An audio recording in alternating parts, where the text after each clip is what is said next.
I will start in a couple of minutes.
Right, I'll share my slides.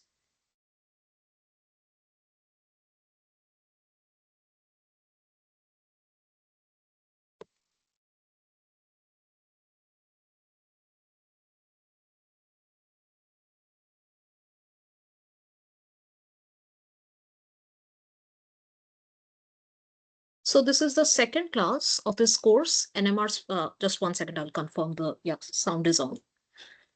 This is the second class of this course, NMR spectroscopy for structural biology. Last week, we had covered the principle of NMR spectroscopy and some of the basic properties.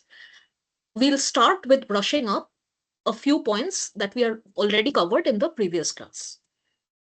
So we had talked about chemical shift in the previous class, which is denoted by delta, and it is given by this formula, which is H is the magnetic field faced by the reference minus the magnetic field faced by the nucleus we are observing, divided by the reference magnetic field. Normally in NMR, the reference is chosen as tetramethylsilane, and we take that as the 0 point of our spectra. This can also be written in terms of frequency, and we multiply by 10 to the power 6 because the unit of this delta chemical shift is ppm. Now, the concept of NMR had said that around the nucleus, there is a cloud of electrons. If this electron density is low, then when we applied an external magnetic field B0, there is an induced magnetic field Bi in the opposite direction. And the net magnetic field faced by the nucleus is B0 minus Bi, which is the induced magnetic field. Now, if the electron density is low, Bi is also low, so the nucleus will experience a strong magnetic field. So this H will be high. If the magnetic field is strong, then delta will also be high.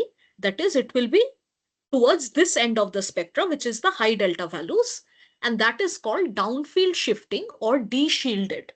De-shielded because imagine there are a lot of electrons and that is decreasing. So the shielding is decreasing. So de-shielded. And downfield because it is down from 0.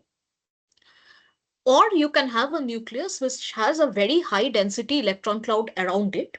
So now in the presence of the external magnetic field B0, the induced magnetic field in the opposite direction Bi is quite large. So overall, B0 minus Bi will give a low value, and the net field experienced by the nucleus is quite weak. In that case, the delta values will be small, so they will occur more towards 0, and so they are called upfield shifted because they are occurring more towards 0, or they are called shielded because the nucleus is shielded by a high electron density. So this was the concept of chemical shift. So a question based on this concept is asking that hydrogen bond will cause what kind of effect on the chemical shift. I'll just give you a few seconds to think about it and then I'll discuss the answer.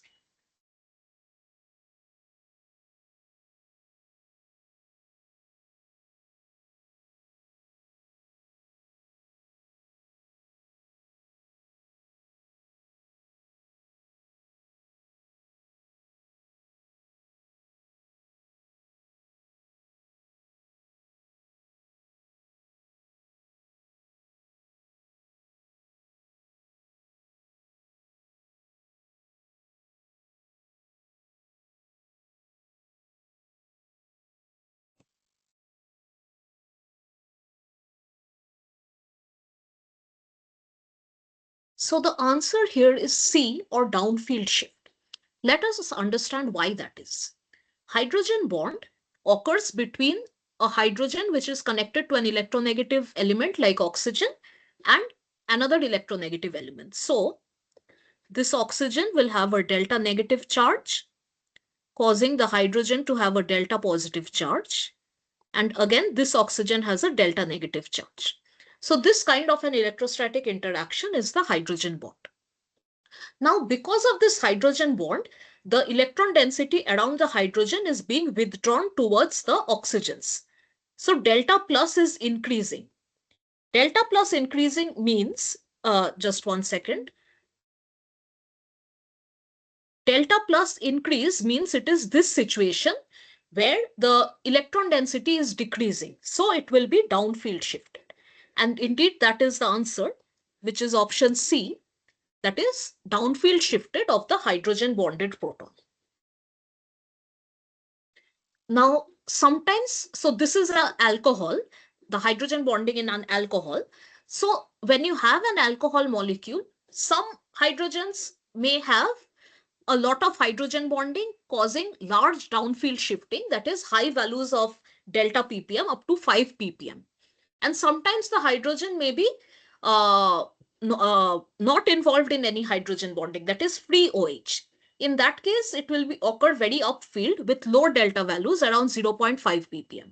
So when you have this kind of a molecule which has hydrogen bonding, the NMR peak will be very broad because these will be free, these will have hydrogen bonding, and the hydrogen bonding can also occur at different extents.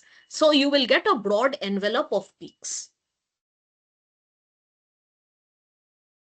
Here is another example of a carboxylic acid. We had discussed this briefly in the previous class. Carboxylic acid is RCOOH. Two carboxylic acids form this kind of a dimer by intermolecular hydrogen bonding. And because of this dimer formation, the electron density around this hydrogen is getting withdrawn because this of hydrogen bonding. So this hydrogen is very much downfield shifted and occurs at very high delta values of 10 to 12 ppm. Here is another example of intramolecular hydrogen bonding. Intra means within the same molecule, and this kind of hydrogen bonding is stronger than intermolecular. So this is methyl salicylate, where in ortho positions of the aromatic ring, there is an ester group and an alcohol group. So this hydrogen bond is stronger than intermolecular. So the hydrogen will have even greater delta plus charge. So it will be even more downfield shifted, occurring at values around 14 ppm. Another reason this hydrogen bond is very strong is that a stable six-membered ring is forming. So again, with increase in strength of the hydrogen bond, the delta value increases. So whenever there is hydrogen bonding, the hydrogen gets more downfield shifted. This is another example question covering topics we have discussed in the previous class, which is asking which proton will be most downfield shifted in this molecule, CH3, CH2, CH2, CHO.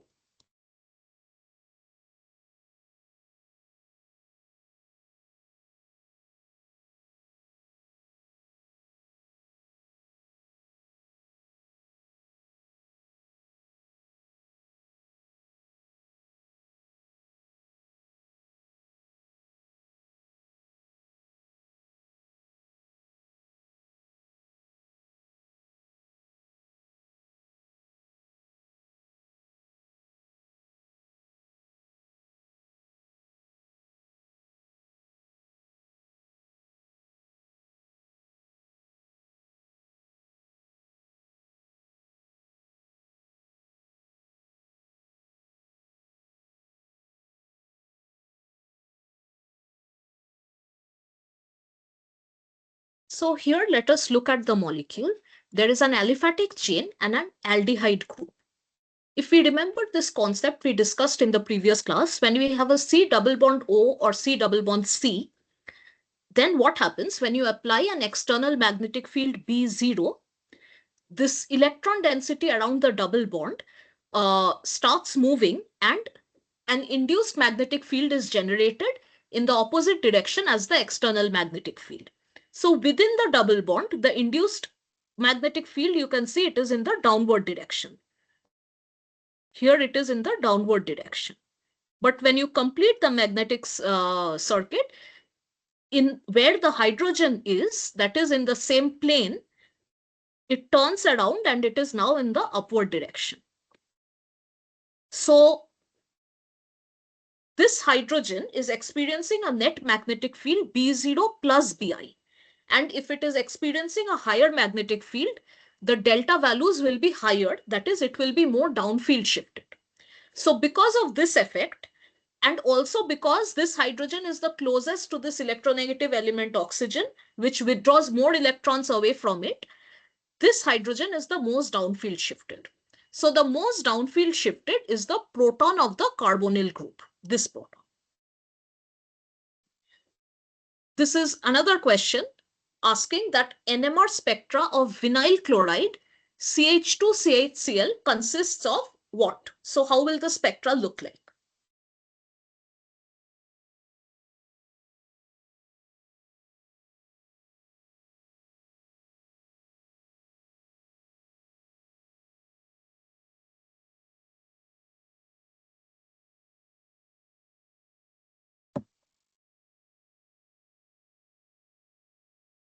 So actually, if you look at this molecule, CH2CHCl, there is a double bond. There are three kinds of hydrogen. One, which is directly attached to the carbon attached to the chlorine, which we have written as HB. One, since the double bond cannot freely rotate, these two hydrogens are different. One is on the same side as the chlorine, that is in the cis position, that is HC. One is in the opposite side of chlorine, that is in the trans position, that is HA. So you will have three peaks. And in this, what will be the chemical shift? HB will be the most downfield shifted because it is closest to the electron withdrawing chlorine. So chlorine has a negative charge, delta minus, and this negative charge density around chlorine will shield HC. So HC also has a electron cloud shielding it. So HC will be upfield shifted.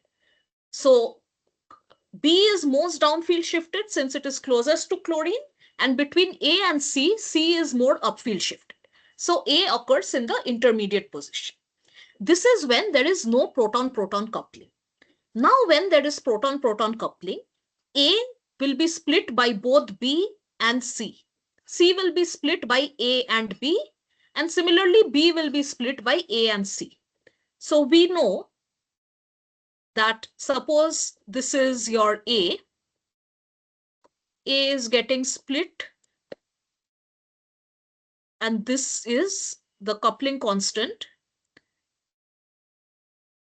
JAC. So it is getting split by C. This will be a larger coupling constant since it's only separated by two bonds. And then A is getting split by B. This is a smaller coupling constant because A and B are separated by three bonds. So this coupling constant will be JAB. So this single peak will be split into what is called a doublet of a doublet.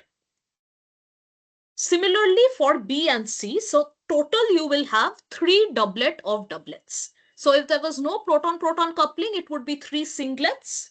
But because of the proton-proton coupling, it will be split into three doublet of doublets, that is option D. Another question is about the NMR spectrometer itself, which is asking what is the purpose of liquid nitrogen in the NMR spectrometer?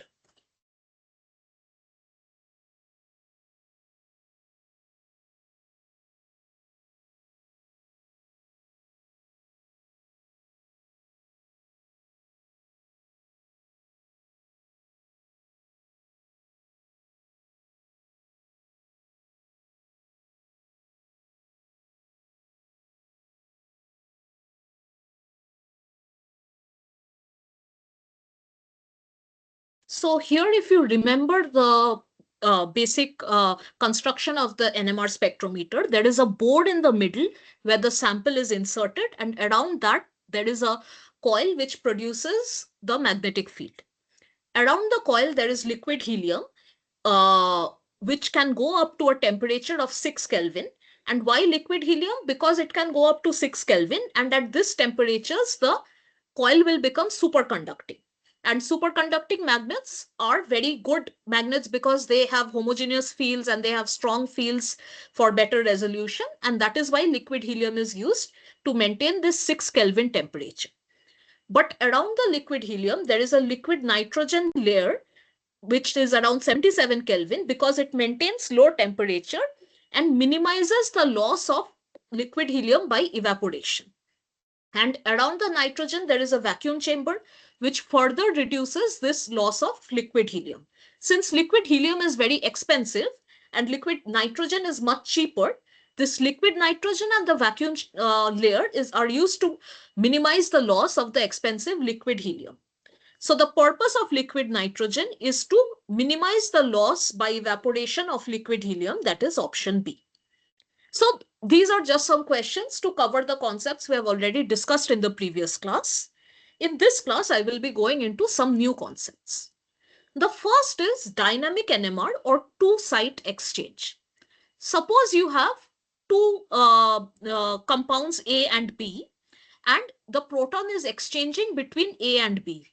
A practical example of this will be like, suppose ROH and RO minus. This is some other R. So this hydrogen is sometimes on this oxygen and sometimes it is on this oxygen. So if you have this kind of a situation where there are two compounds and the proton is exchanging between these two compounds, then if you take the NMR, you will get something called a dynamic NMR. Now, depending on the exchange rate, you will see the NMR in different ways. If the exchange rate is very slow, very small compared to the frequency of these two peaks. So these are the two peaks, let's call them HA and HB. If the difference in frequency of these two peaks is much greater than the exchange rate, you will see the two peaks very clearly. This is called slow exchange. Now, as the exchange rate is increasing, you will have an exchange rate which is very high. You can see the top spectra here. 10,000 hertz is the exchange rate, which is much greater than this difference in frequency between them. In that case, both these peaks will merge and you will observe only a single peak.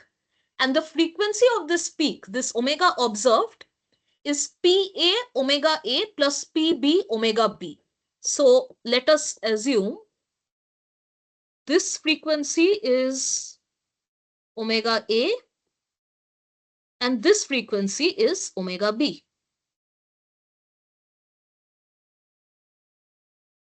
Now, depending on the population of the P is the population or probability, you can say, of the proton existing in state A.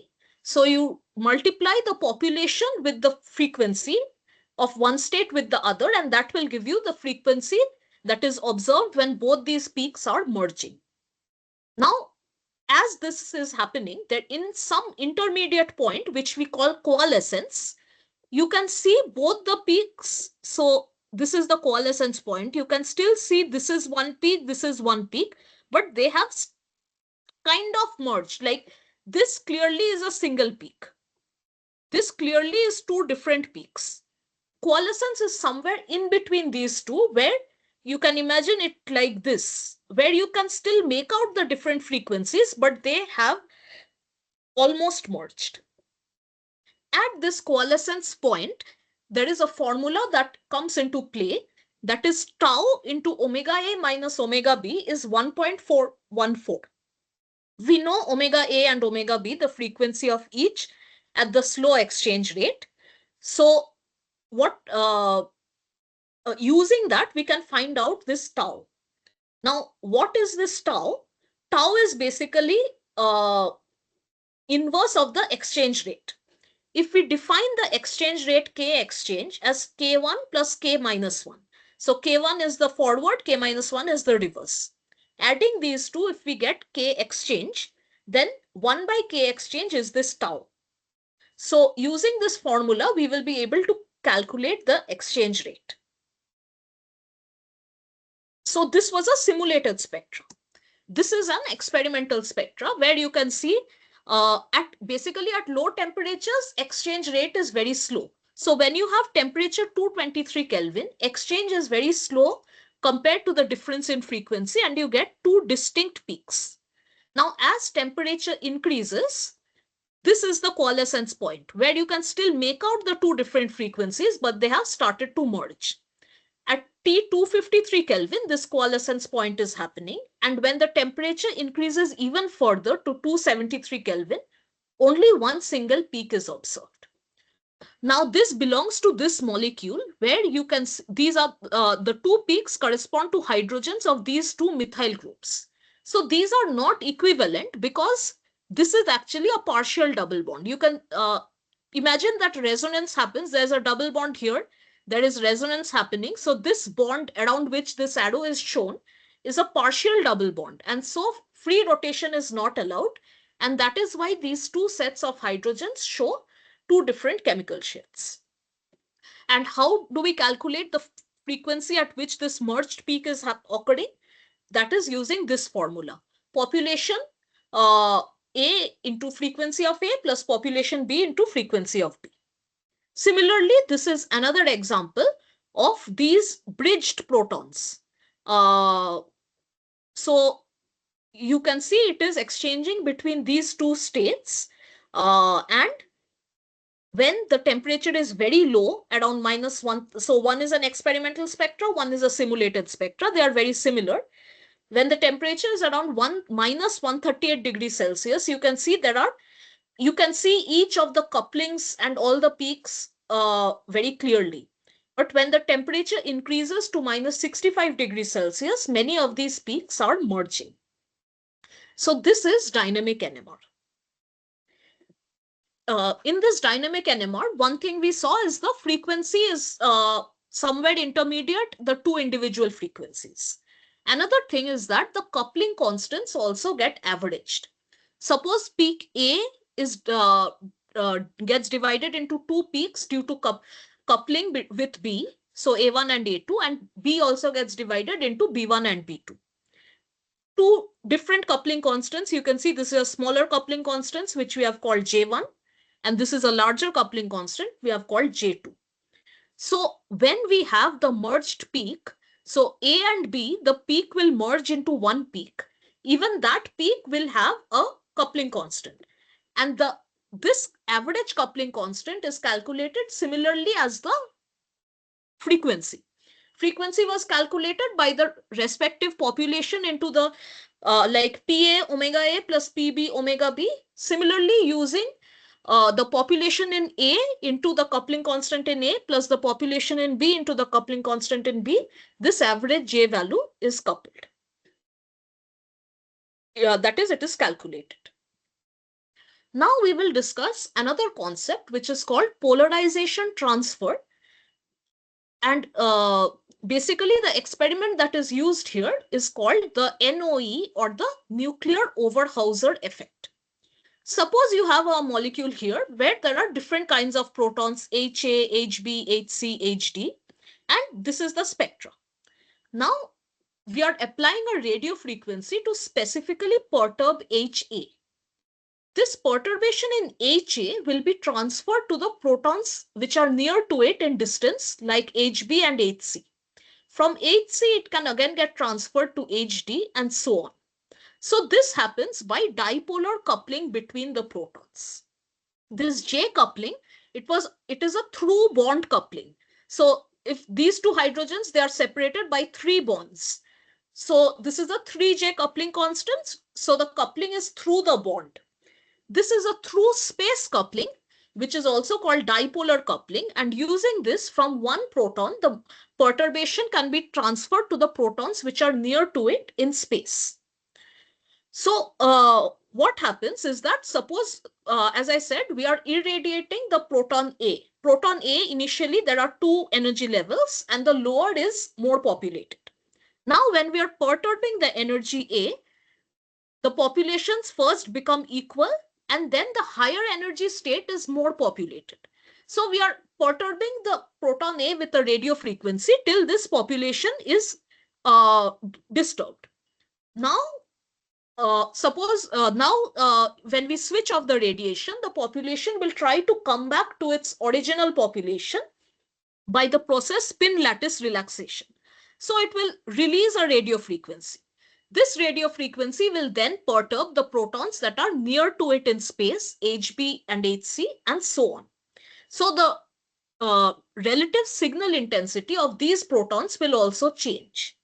This is the basic principle of this nuclear Overhauser effect, and it is called polarization transfer, since the magnetization is getting transferred from one spin to other, like A to B to C and so on. So this is that spectra where suppose this is the A signal. This is the signal of A. Now when we are, this is when we have not applied any perturbation. Now we are applying a certain radio frequency, and the signal of A is becoming 0. Why it is becoming 0 is because you can see both the populations have become equal. So the signal of A is becoming 0. Then and the signals of some other protons are changing. You can see this particular signal, let's call it B. This is increasing. Again, this particular signal, if we call it C, this is also increasing. So this is the perturbed spectra, and the first one is the control spectra. In the perturbed spectra, only the protons which are dipolarly coupled to the perturbed proton, they are affected. So we take a different spectra, 2 minus 1. Since A has become 0, in the different spectra, the intensity of A is negative, and those protons where the intensity is increasing, they will come as positive. So using this, we can find out that proton B and C are close to proton A, since they are getting perturbed on perturbing proton A. So they will give an idea of the structure of the molecule, because this is telling you that B and C are close to A, and so on. Now there is a formula. First, this term, this is the NOE of proton I bracket S. What this means is that S is the one second, A is the perturbed. S is the one we are perturbing, that is A, and I is the one that is getting perturbed due to the relay of the magnetization. So B and C are basically I, and A is S, which we are directly perturbing. This increase in intensity of B and C is represented by Ni equal to the equilibrium intensity of B and C, that is in the control what it initially was. II, this is the perturbed intensity. That is, in the perturbed spectra, what is the intensity of B and C? That is I subscript I minus I0, what is the initial intensity, divided by I0. This will give you an idea of the relative increase in intensity of B and C due to the relay of magnetization from A. This is dependent on various factors like gyromagnetic ratio, relaxation time, and so on, which we will slowly discuss. So NOE depends on the relaxation time or molecular motion. So here we will define a term called tau C, or correlation time, which is a measure of how fast the molecule is tumbling inside the solution.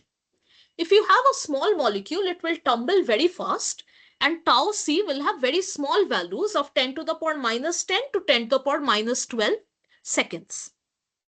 In that case, the increase in intensity of the X proton due to perturbation of the A proton is defined as half gamma A by gamma X. Now, suppose your A proton that you are directly perturbing is 1H, and the X where the perturbation is getting transferred is 13C. And so this increase in intensity of this 13C due to the perturbation of 1H is half into the ratio of gyromagnetic ratio. That is actually when you divide hydrogen by carbon, you get 4. So half of 4 is 2. So what this means is that due to perturbation of the 1/8 signal, there is a 2 times enhancement in the signal of 13C. This is very useful because we saw in the previous class that the population of 13C is only 1.1%. So the signal intensity is low and we need a large concentration of the sample to get a good 13C spectrum. But using this NOE, we can increase the signal of 13C 2 times. So that is a very useful, and this is only for small molecules though. So that is a very useful function of NOE. For large molecules, they will take a long time to tumble. So the correlation time tau C is larger. It's 10 to the power minus 8 to 10 to the power minus 9 seconds. And here the NOE value, nx bracket A, where A is the spin we are directly perturbing and x is the spin to which the perturbation is relayed. For large molecules, it has a different formula, which is given by minus gamma A by gamma x.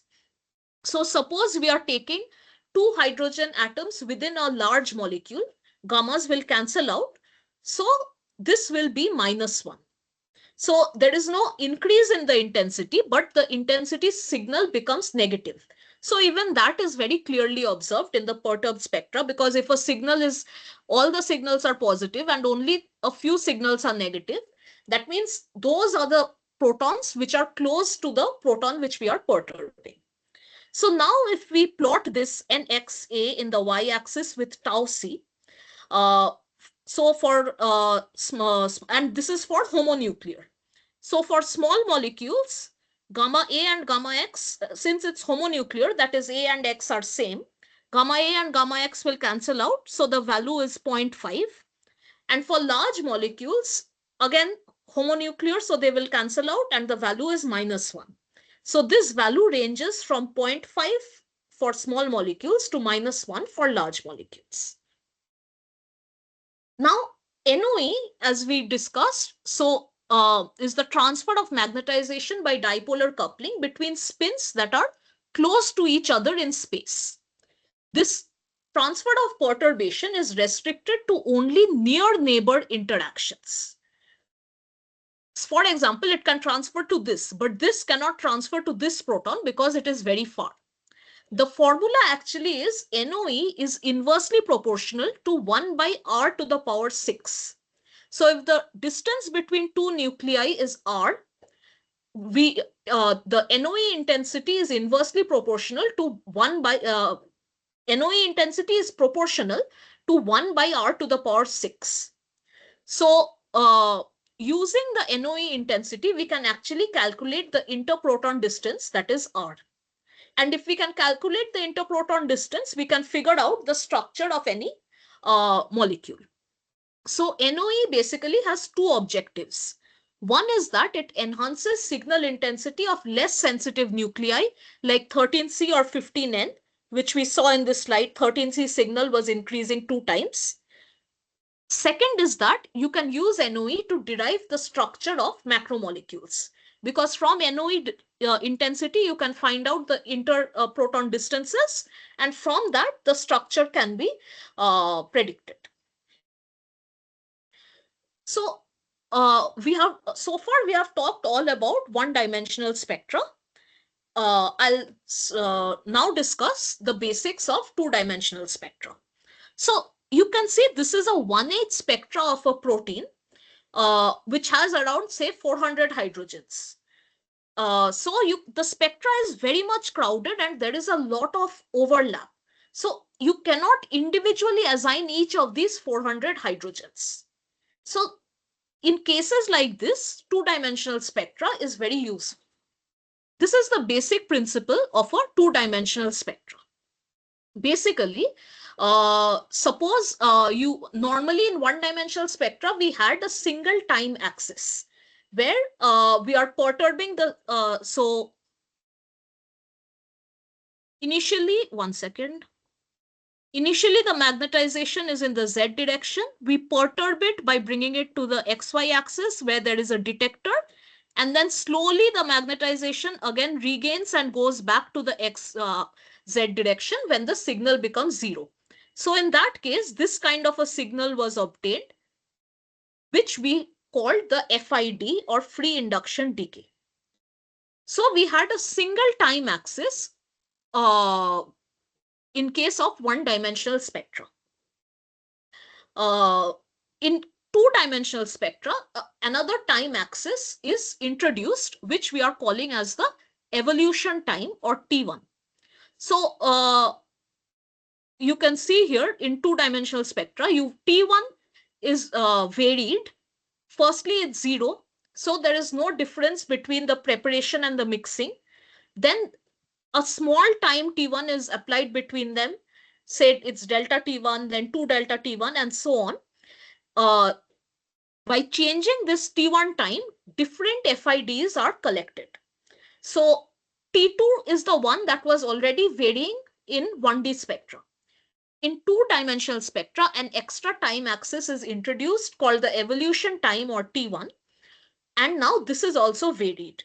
So you have two time axes, and from the Fourier, Fourier transform of one time axis gives you one frequency axis. So Fourier transform of two time axis will give two frequency axis.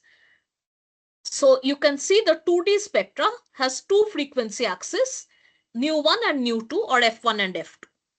And what is the point of this mixing? Mixing is basically all this transfer of magnetization and everything, it happens using this mixing time. And so you can see where there was only, suppose the FID was collected in T2 in the 1D spectra, and you can collect multiple FIDs and then superimpose them to get a good signal of good intensity. But here you can see with each variation of T1, a different FID is collected. So all of these together give the 2D spectrum. Here an example is shown where you can see so there are two time axes, T1 and T2, and you will get different FIDs, which are then, so you will get a variation of the two time axis, and a 2D Fourier transform is carried out to get the two frequency axis. So for example, here, first case, what is shown is the T2 changing, which is what already occurred in one-dimensional spectra. So by changing T2, you are getting different FIDs, and Fourier transform of that is giving you the frequency signal that we observe in 1D NMR. This is what is already occurring. Now, the second thing that is occurring here is that T1 is changing. If T1 is changing, what happens is that, suppose this is the signal we are observing in 1D NMR. There are different points on this signal which have been marked as A, B, C, D, E, F, G, and so on. If T1 is changing, each of these points also change. So here what is plotted is how, say, point A, how it is changing with different T1. Point B, how it is changing with different T1. And so on for all the other points. So if it was a 1D spectra, you would have simply gotten a peak like this. But because there is another time axis that is changing, the T1 or evolution time, each point on this 1D spectra is now changing with different T1 values. So that will give another peak. And basically both these peaks together, they will appear as kind of a contour plot. So we will discuss the first kind of two-dimensional spectra, that is 2D correlation spectroscopy, or COSY. Just one second.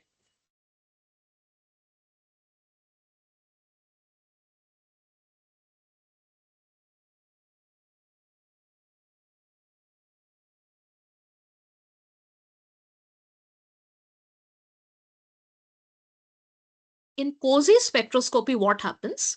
Suppose you have a two-spin system having A and B peaks. And along the x-axis and again in the y direction, you have A and B peaks. Now in the COSY, the diagonal peaks are useless because it is A correlating with A and B correlating with B. That is of no use. What is useful is the interaction between A and B. So these are called the off-diagonal peaks or cross peaks or correlation peaks. They give you information about which spins are correlated. So let me just discard this.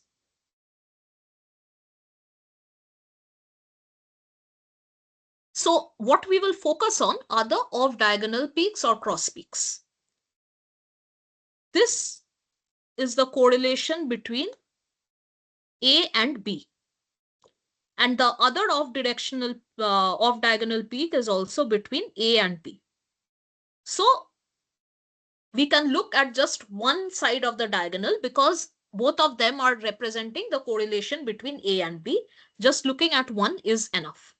So this is what the COSY spectra tells you about. Now we will look at a more direct example. We know that in proteins, the monomeric unit is an amino acid, which has the basic formula like this.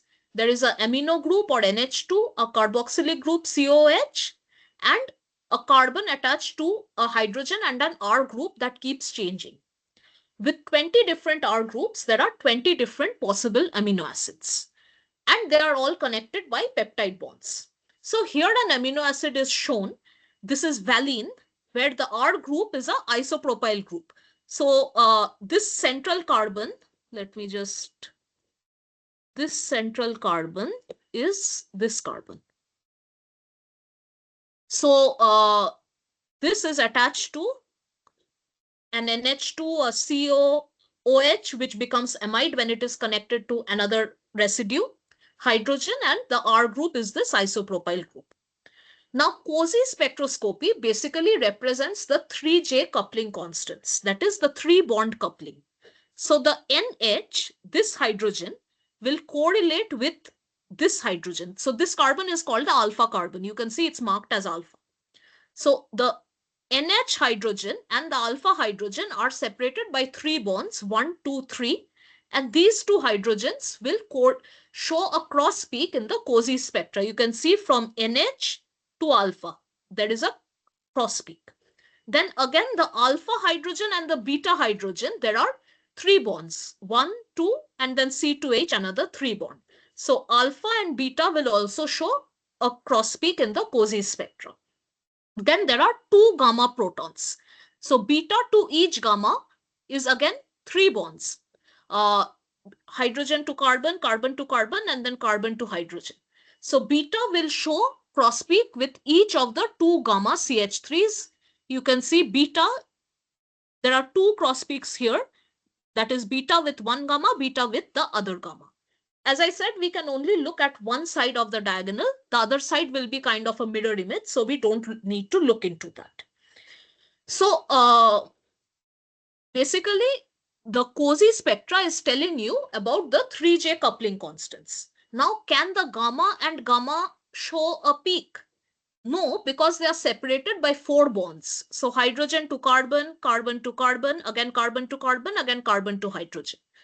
For the 4 bonds, the coupling constant is too small, and that is not observed in the COSY spectra.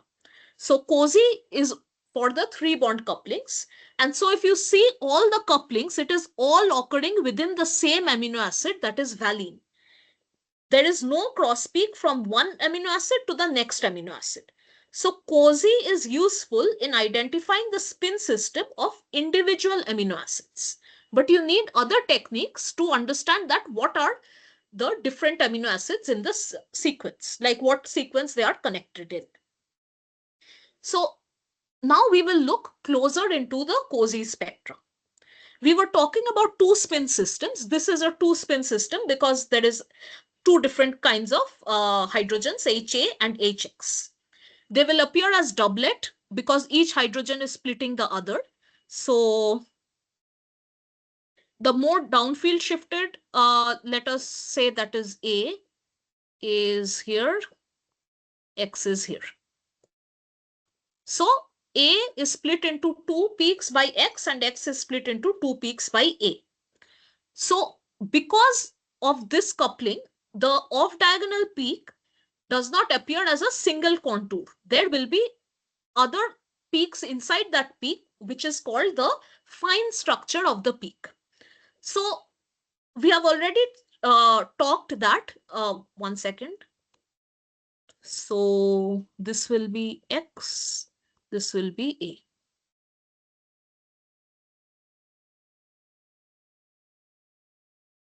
We have already talked that the diagonal peaks are not important because they are within the same spins. And if we look at the fine structure of the diagonal peak also, it is very spread out. So the diagonal peaks, actually, if we look at the phase of the signals, they are dispersive. This kind of signal is called a dispersive signal.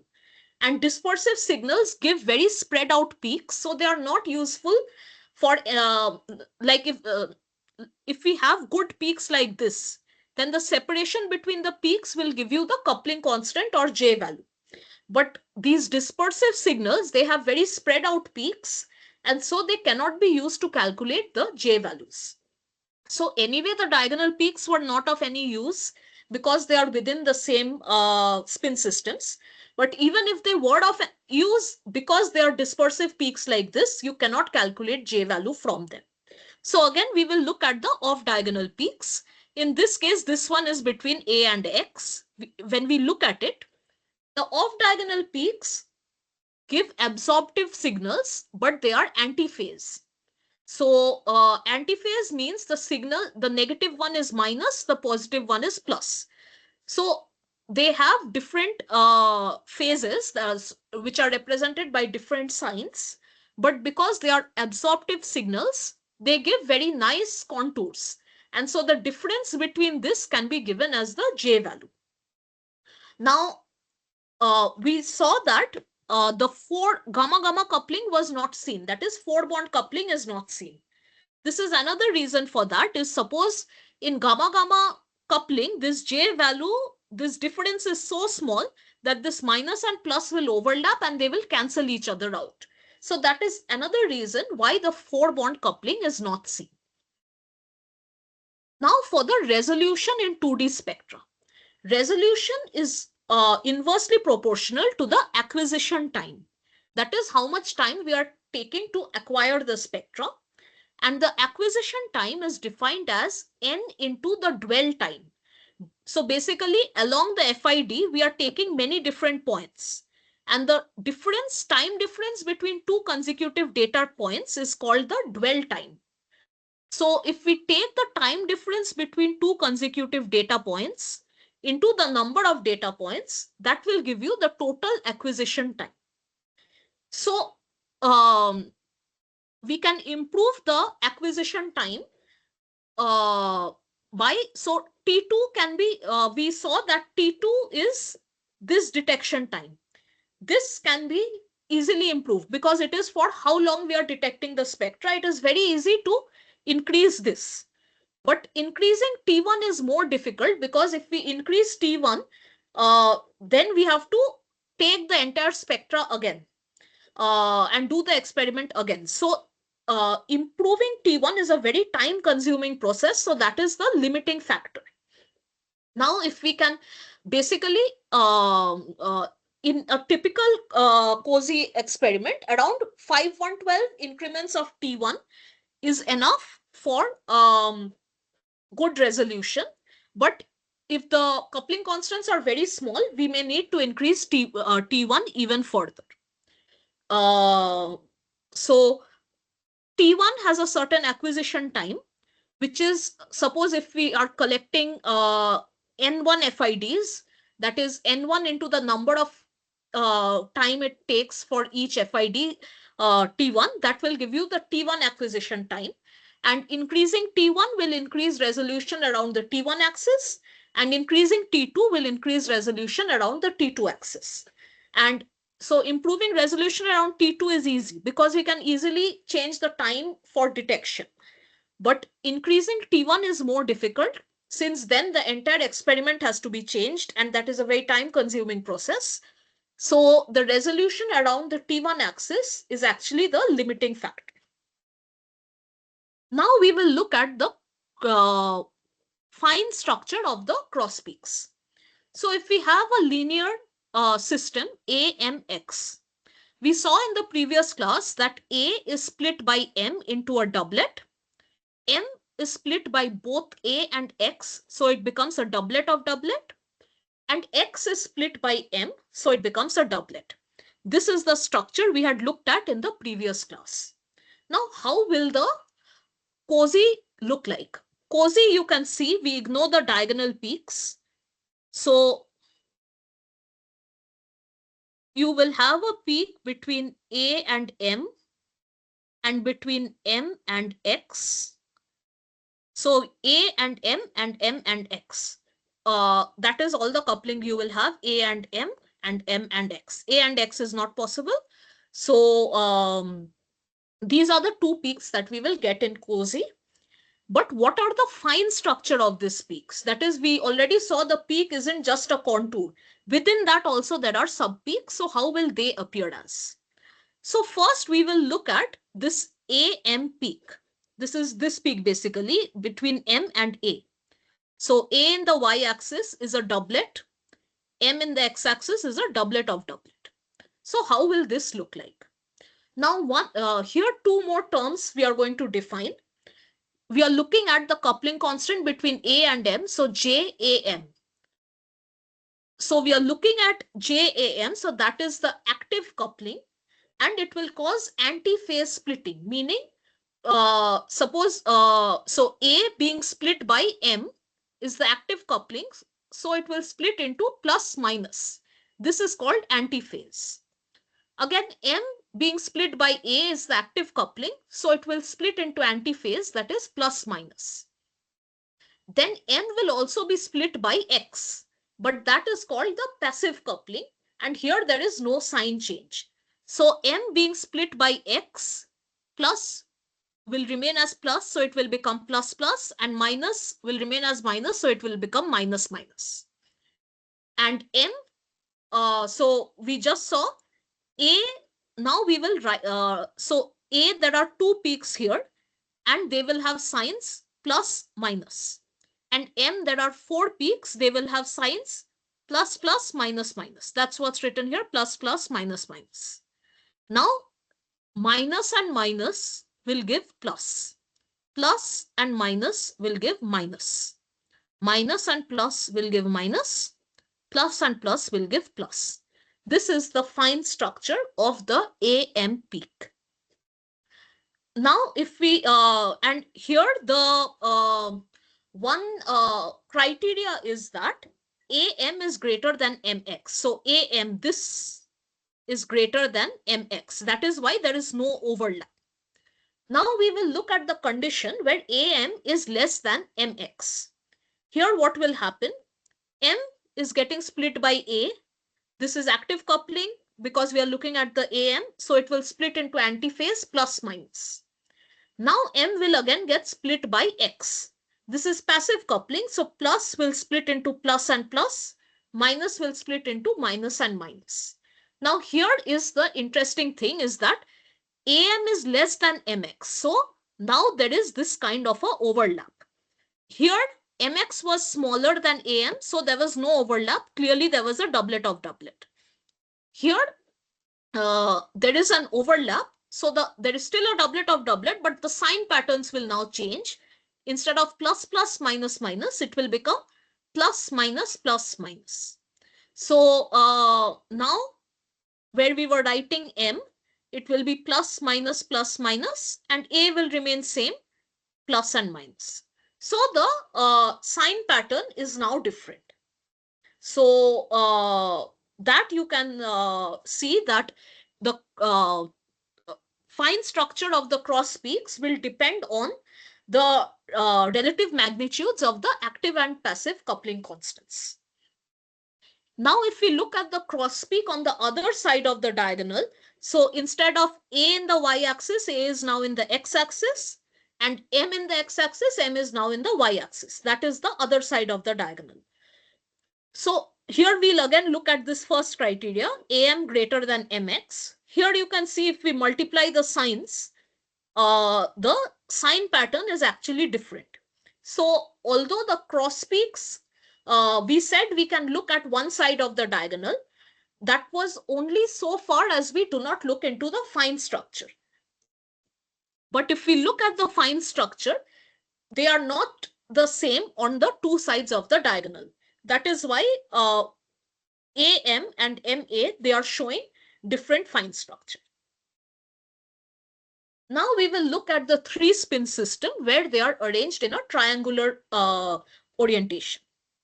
Here, what will happen is that, again, we have AMX, but here we have a cross peak between A and M. We have a cross peak between M and X. This was already there. This is the additional cross peak shown in green, which is, just 1 second.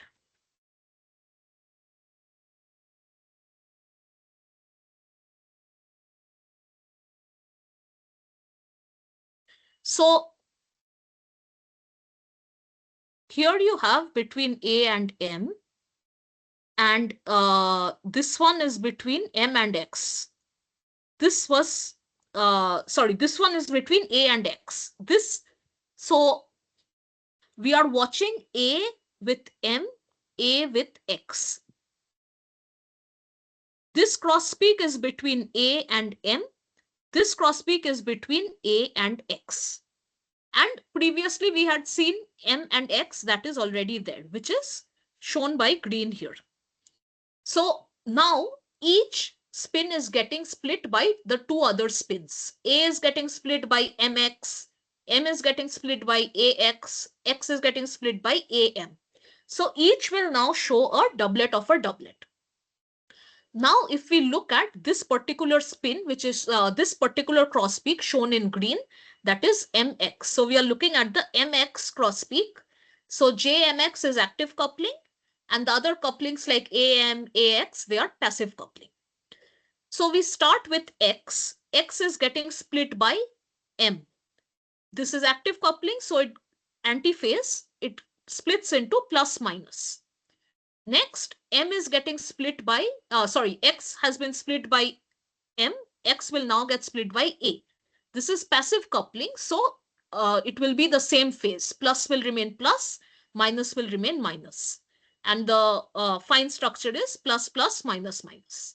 Similarly, M, it will first get split by it will first get split by X, which is the active coupling, so plus, minus. Then it will get split by A, which is the passive coupling. So plus remains plus, minus remains minus.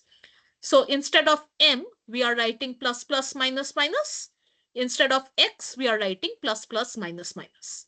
Then you can multiply each and you will get the fine structure. Here you are getting 4 into 2, 8 peaks in the fine structure. Here you will get 4 into 4. So 16 components in each cross peak. So the fine structure depends on the active and passive couplings, the relative magnitudes of these couplings, and on two sides of the diagonal, the fine structure is different, that we have already seen. Now we will go into another kind of, so far we have seen COSY. Now we look at another kind of 2D spectroscopy called total correlation spectroscopy, or TOCSY. And the advantage of TOCSY is that it completely eliminates all antiphase peaks. So all the peaks are in one phase only. So that is an advantage over COSY, because in COSY there are many like plus minus phases are different. So often they can get cancelled out. But in TOCSY, all the peaks are in the same phase. So that is an advantage. Just give me 2 minutes.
Another characteristic of TOXI is that it gives you all the correlations.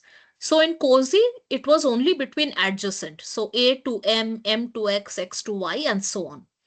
But TOXI will give you the entire relay of correlations. So A to M will be there, A to X, A to Y, and so on. It will give the entire relay of correlations, and so number of peaks in TOXI are much higher. TOXI also has better resolution because, as I said, in COSY, sometimes peaks get cancelled out. But because TOXI, all the peaks are in phase, they have much better resolution.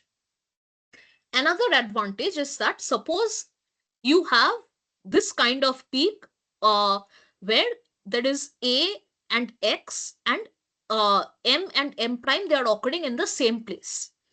So if it is COSY, you cannot differentiate whether it is AMX, that is these three spins are coupled in a linear way, or there are two compounds AM and M prime X. In COSY, you won't be able to differentiate between them. But in TOXI, what happens is that if it is AMX, you will get AM and AX. You will get both these peaks. So TOXI will help you understand whether this AMX is present linearly or these two are present separately.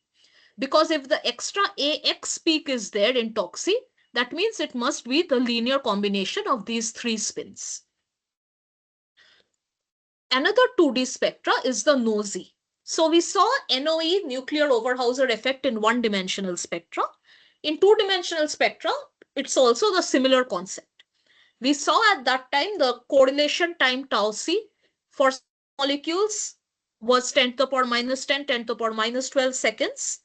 And for small molecules, this was the formula of how much the intensity of the X spin is getting perturbed, where A is the spin we are initially perturbing and X is the spin to which the perturbation is getting relayed.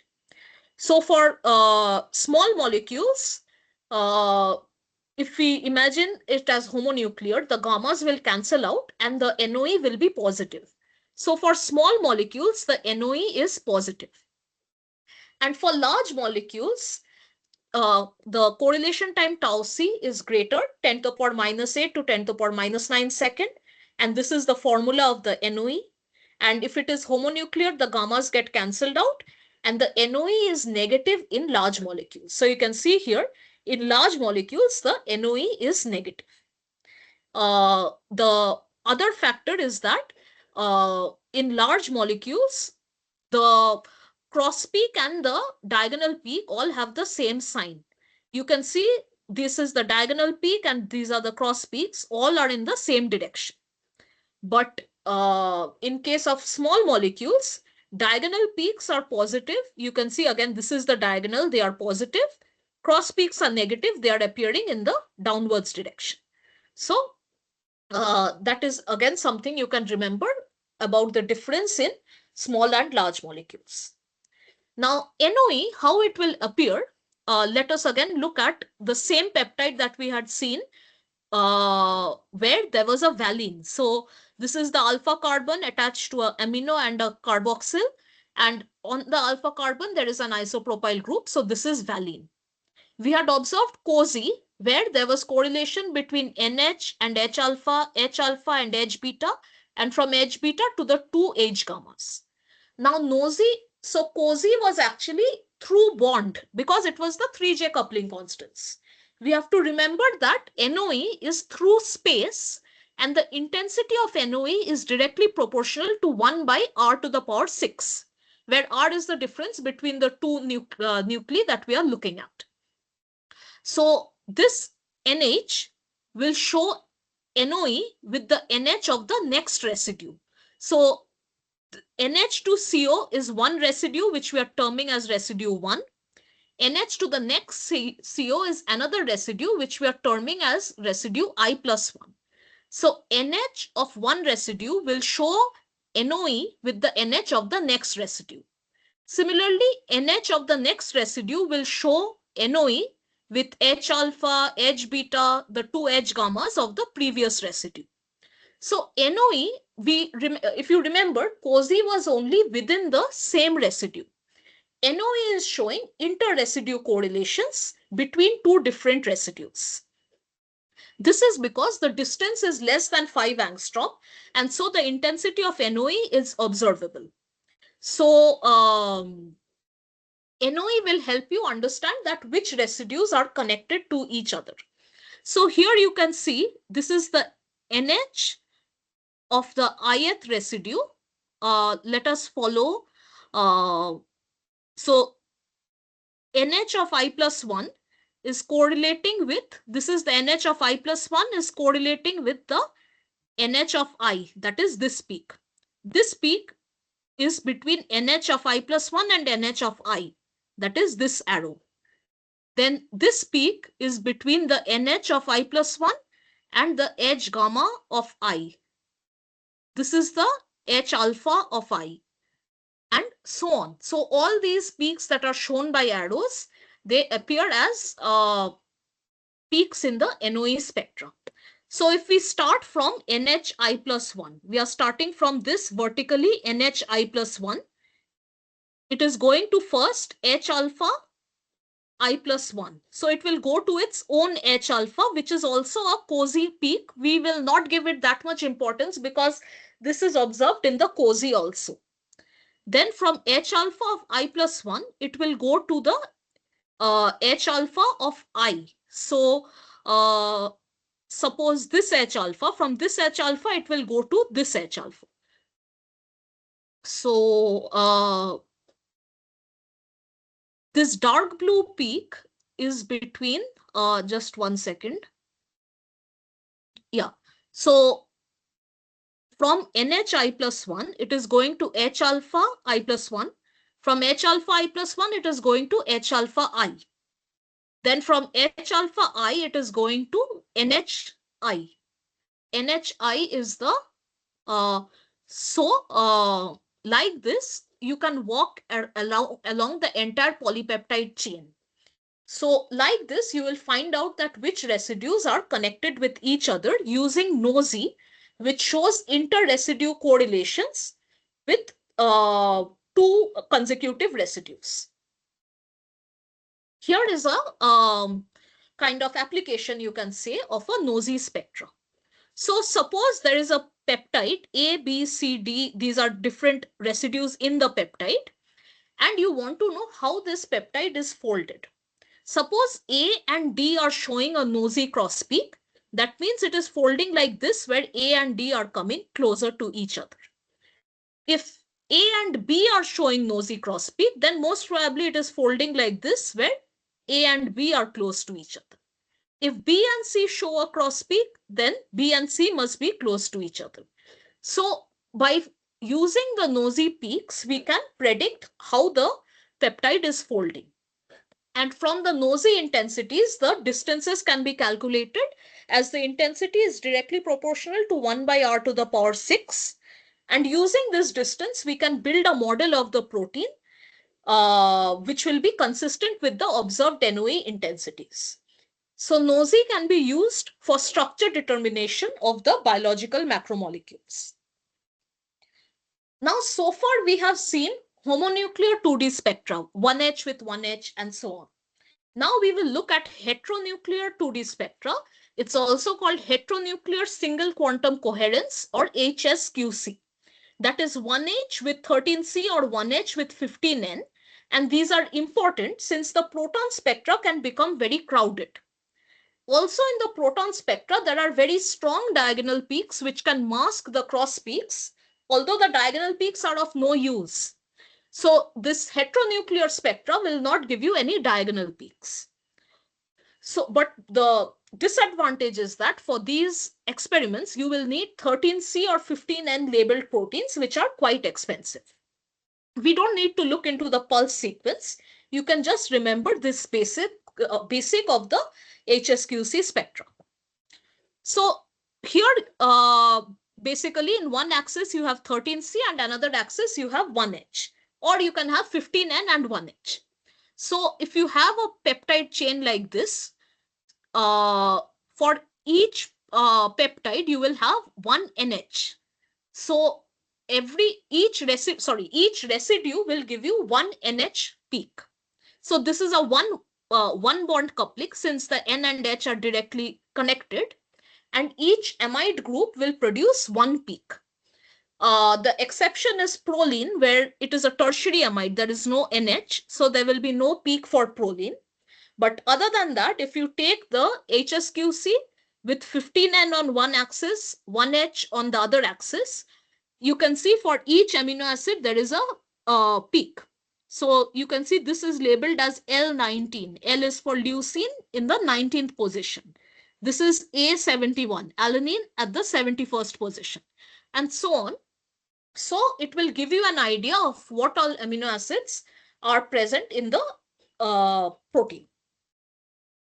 So now we will look at NMR of different dimensions.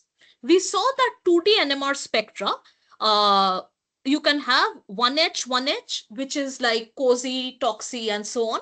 Or you can have heteronuclear, 1H versus 15N, which we just saw. Now, here in the 2D spectra of 1H versus 15N HSQC, there are 3 peaks. So there are at least 3 amino acids. And each amino acid within itself, it will have different 1H, 1H correlations if we are looking at COSY. Now, these 3 amino acids are occurring on the same plane in a 2-dimensional spectra. But if we want better resolution, we can get a 3-dimensional spectra where there is 1H versus 1H along the X and Y axis, and along the Z axis, the third axis, there is 15N. So now each amino acid will get separated out into one plane. So here all the 3 amino acids were a single plane. Here, say amino acid 1 is in one plane, amino acid 2 is in another plane, amino acid 3 is in another plane. So 3D spectra is helping in even better resolution. And within the same amino acid, you are having 1H, 1H correlations, alpha with beta, beta with gamma, like COSY.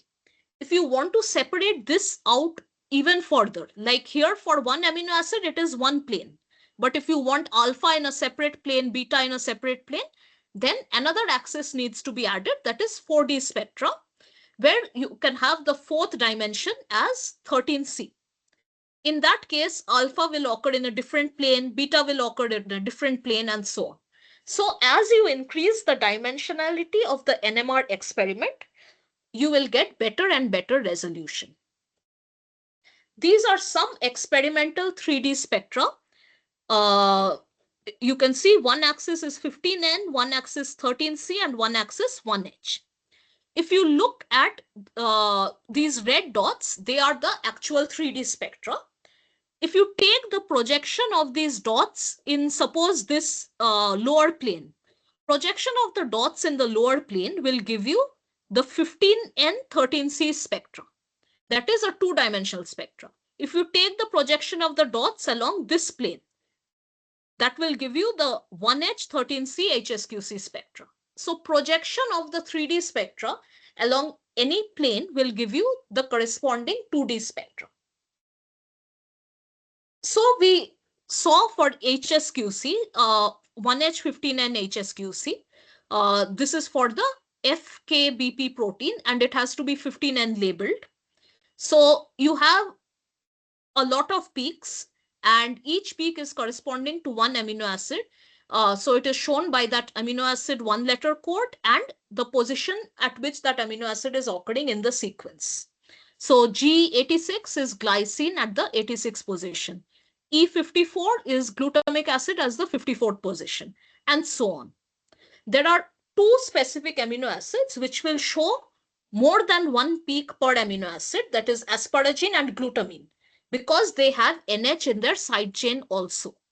So if you can see this glutamine here, it is showing more than one peak. It is showing 2 peaks actually, because there is it is showing 3 peaks because there are 2 NH here, and the main chain NH actually becomes NHCO. So one hydrogen here is lost. So you have 1 here and 2 here. So you will get 3 peaks for this glutamine. So if there is a NH in the side chain, there will be more than one peak in the 1H 15N HSQC. Otherwise, each amino acid will give only one peak. Now, the problem is that suppose I draw a vertical line here. You can see that so many uh, of these different amino acids have the same 1H chemical shift. They can be separated only on the basis of their 15N spectra, but it gets very crowded. That is where the three-dimensional spectra comes in. Another thing is that different two-dimensional experiments can be combined. Like you can have HSQC toxi as a combined experiment. So you can see 1H on one axis, 13C on the other axis. You have the peaks are, if you take the horizontal, that is the same 13C, but they are different 1H. So this is basically the toxi spectra. But if you look at, say, this peak, that is another carbon with another hydrogen. So the peaks will give you the HSQC spectra because it is between 1H and 13C. But if you draw horizontals like this, that will give you the toxi spectra. Or you can combine HSQC with NOSI. Here, the HSQC and NOSI peaks have different signs. They have different phases. So the black peaks that are shown here, they are the HSQC peaks. And the red peaks they are shown here, they are the NOSI peaks. So often you can combine two-dimensional spectra like this to get more information. Now we will come into the basics of the three-dimensional NMR, which are the triple resonance experiments. I'll just take a minute.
Right. So I was saying that we'll start with the basics of the three-dimensional NMR, that is the triple resonance experiment.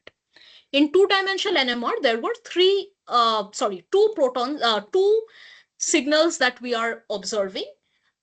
It can be 1H versus 1H, or it can be 1H versus 13C, and so on.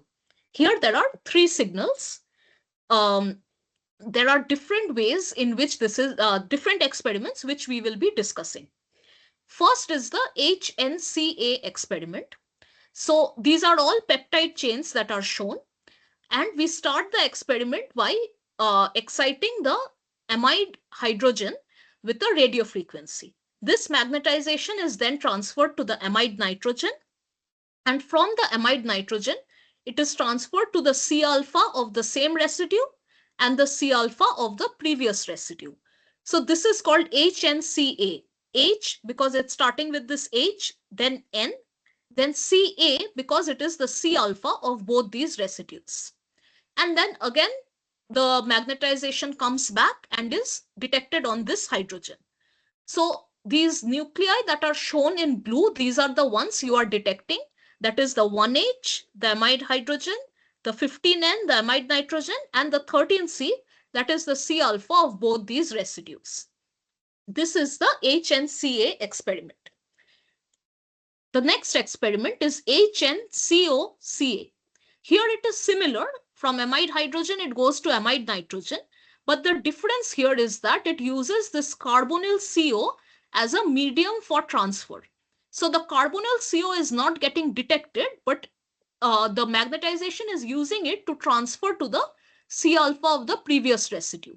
So in this case, the C alpha of this residue is not detected because there is no intervening carbonyl, and it needs a carbonyl for transfer. So it is only transferred to the C alpha of the previous residue.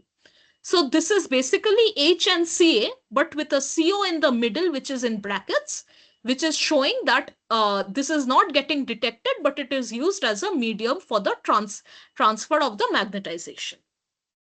Then there is HNCO, where from the amide hydrogen to the amide nitrogen to the carbonyl carbon. So HNCO, since it's the carbonyl carbon. And again, an experiment which is similar to HNCO, but it uses the C alpha as a medium for transfer. So HN, then it uses the C alpha as a medium of transfer and goes to the CO, carbonyl carbon. Or in the other direction, it uses the C alpha as a medium of transfer and then goes to the carbonyl carbon. So this actually detects the carbonyl carbon of both the previous residue and the same residue. And it is able to do this because it is using the C alpha as a medium of transfer. Here, there was no medium of transfer, so it could only detect the carbonyl of the previous residue. Here it is using the C alpha as a medium of transfer, so it is able to detect the carbonyl of the previous residue and the same residue. These 4 experiments we started from the amide hydrogen. We can also start from the side chain. So we are starting from, let me just write this. This is alpha, so this is beta. We are starting from C beta, then going to C alpha. From C alpha, the CO is used as a medium of transfer, then goes to the amide nitrogen and the amide hydrogen.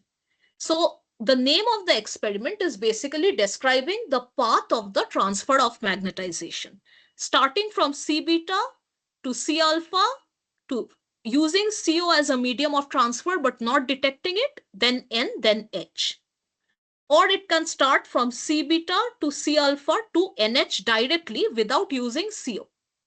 So these are 2 experiments where the starting point is not the amide hydrogen, but it is the side chain of the residue. There are other experiments. So these experiments, these 4 experiments, they were only detecting the backbone of the peptides, but not the side chains. These 2 experiments can detect the side chains as well. So you start from the amide hydrogen to the amide nitrogen. Then using C alpha as a medium of transfer, you detect the C beta. Again, on the other side, using C alpha as a medium of transfer, C beta is detected. So once you are detecting C beta, you are understanding the side chain of the amino acid as well. And another similar experiment from amide hydrogen to the amide nitrogen. Here it was using C alpha as the medium of transport. Here it is using the CO-C alpha block. So this entire thing is CO-C alpha. This entire thing is used as a medium of transfer. And so that means the magnetization is passing through it, but it is not getting detected. And then you are detecting C beta.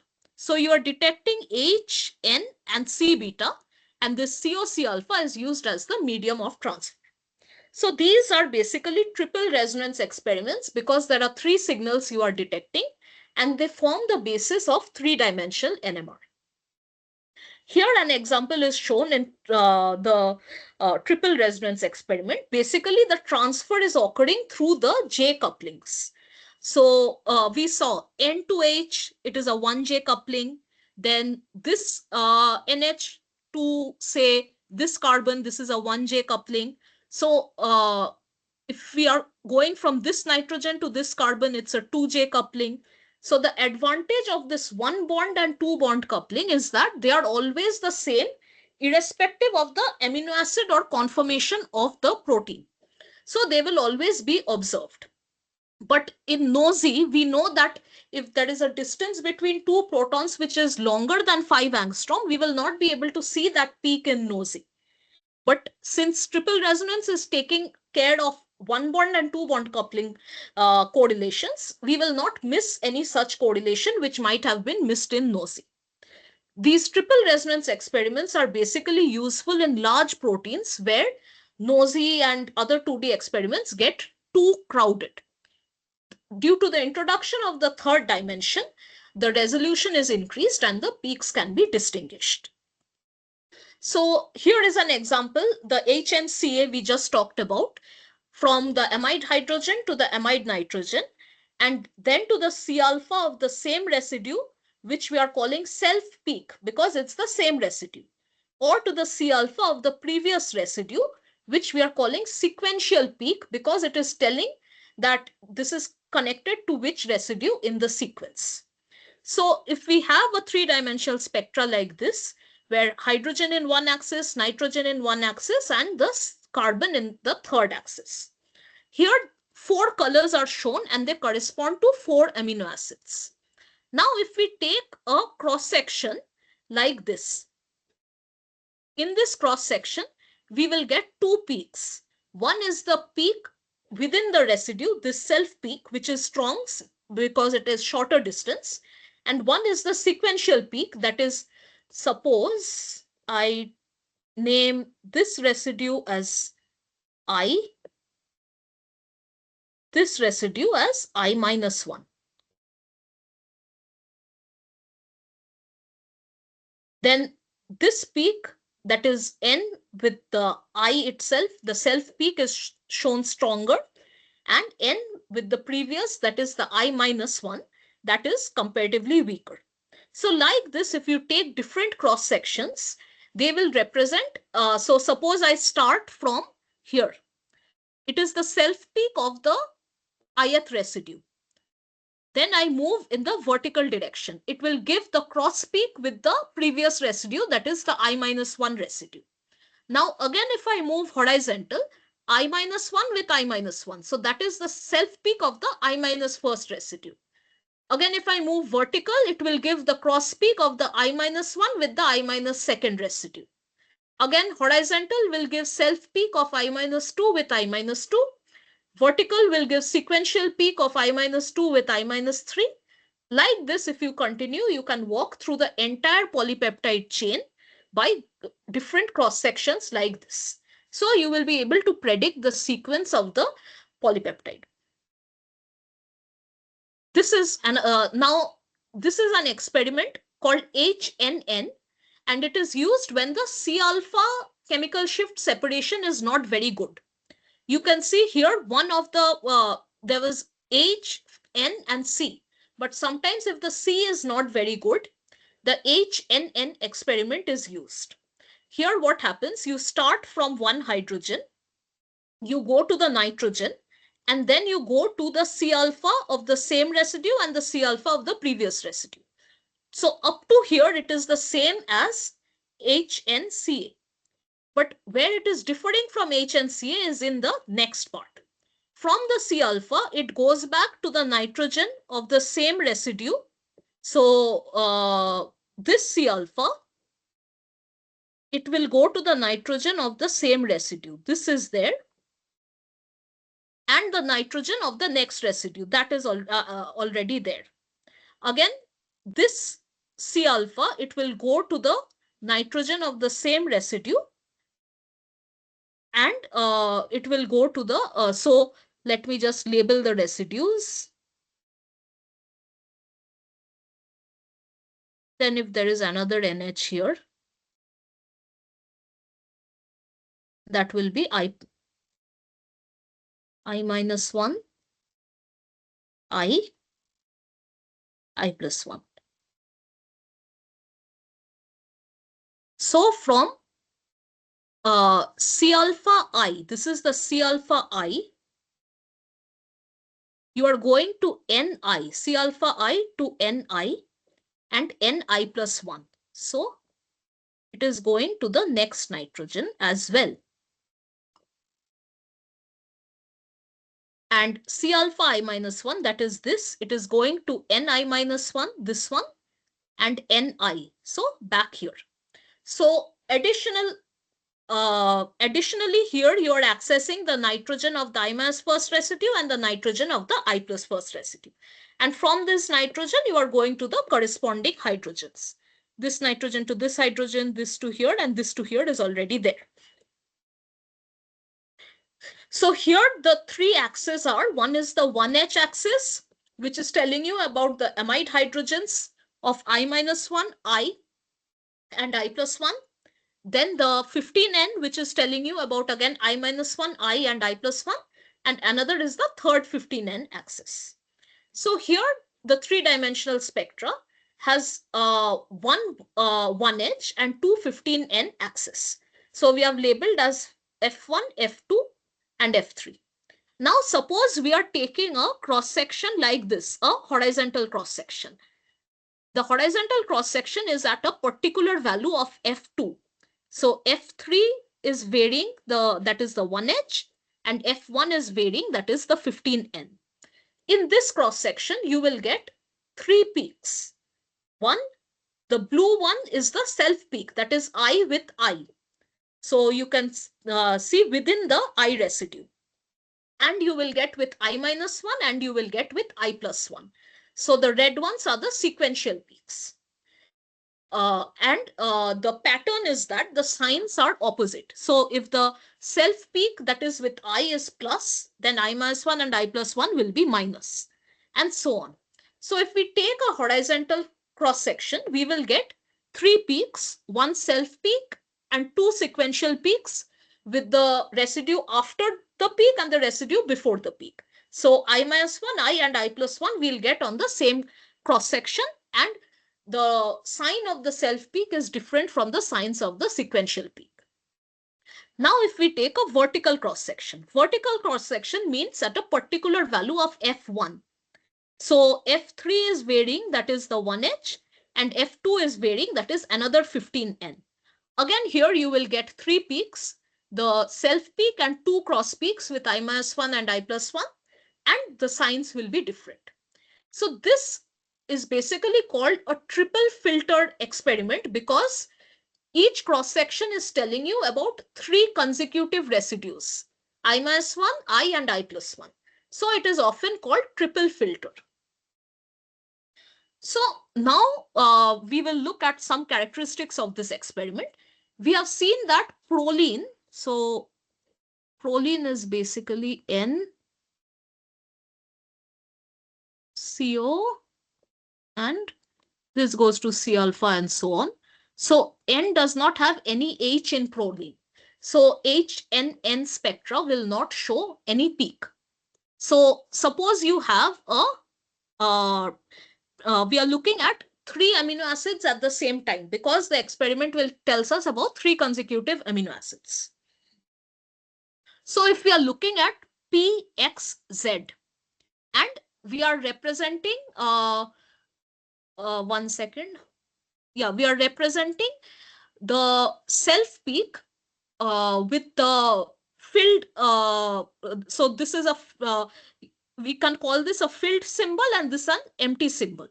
So the filled symbol, if we consider it positive, the empty signal is the negative sign. Let us just consider this representation.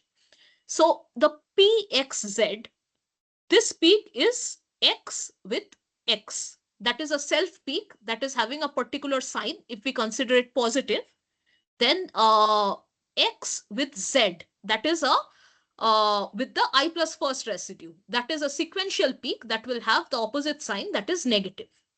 And X with P, there will be nothing because P does not have any NH.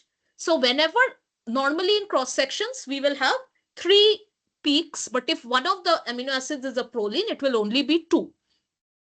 Similarly, if you have proline in the I plus first position, it will be similar. If you have 2 prolines in I minus first and I plus first positions, then you will only get the self peak, that is X with X, because you cannot have any sequential peaks with proline. The general case is where you have 3 peaks, the one shown in the previous case, where X with X is the self peak having positive sign, and X with Z, that is the I minus 1, X with Z prime, that is I plus 1, both have different sign which are negative. Now so one exception is proline. Another exception is glycine. The glycine amide NH has a very distinct chemical shift. It appears, so glycine you can see is appearing towards the top in 15N. So glycine has a very distinct peak. So if we look at, say, we are looking at PXG. So X with X, that is self peak is positive, X with G cross peak is negative. There will be no sequential peak with proline, as we have already discussed. Now, if there are 2 glycines like this, then both the peaks will be very much close to the top of the 15N because of the very distinct chemical shift of glycine. And sometimes glycine, glycine, so glycine, one anomaly is that the peaks with glycine are very near the top. Another anomaly of glycine is the self peak of glycine is always negative. Normally self peak is positive, but glycine self peak is negative. So if we have XGP, glycine with glycine is giving a negative peak. And cross peaks, as usual, G with X, that's a cross peak, so it will be negative. So in case of XGP, the self peak and the cross peak actually have the same sign. So whenever there is a glycine, there is a break in the pattern. If this is the general pattern in case of a triplet of amino acids, you can see whenever there is a glycine, one peak will appear towards the very top of the spectra, or the sign pattern will change. Like here, 1 was positive, 2 were negative, either 2 positive or 2 negative. So glycine has all these kinds of anomaly. So whenever, if you compare different cross sections and anywhere where the sign combinations are changing, we know that is a glycine. So that can be used as a checkpoint as to where we are in the polypeptide. Another experiment, so we talked about HNN. This is HNCN, which again is similar to HNN in the sense that it is 1H and 215N that we are detecting. I will discuss the difference. Just 1 second.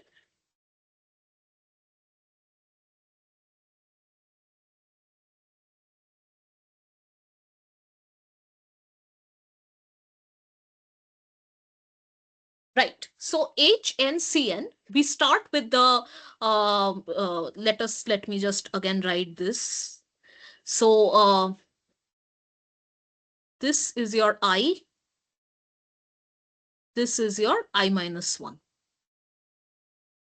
So HNN, the problem is that we know one peak is from self peak, and between the sequential peak, one is I minus 1, one is I plus 1. But we don't know how to differentiate the I minus 1 and I plus 1. And that is where this HNCN comes into play. So from the amide hydrogen, it goes to the amide nitrogen.